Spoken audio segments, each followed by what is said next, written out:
Hello guys, in this video we will install Go for Windows 11.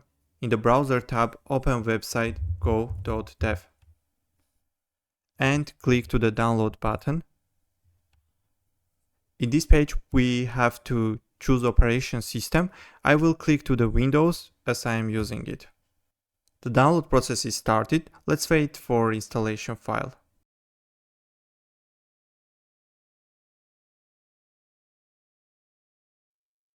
Open the installation file.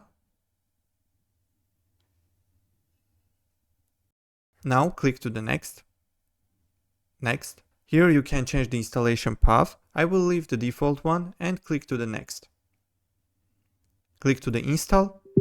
Here we have a window with asking permission. Click to the yes.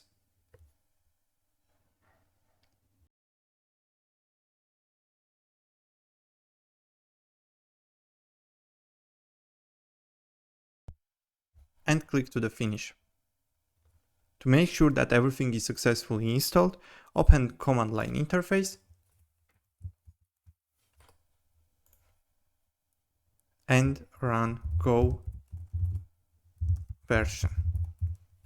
We see that Go is successfully installed and we are using 1.22.2 version.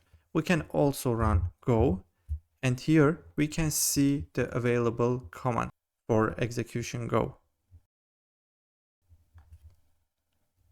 Thanks for the watching. If you like this video, please subscribe to the channel.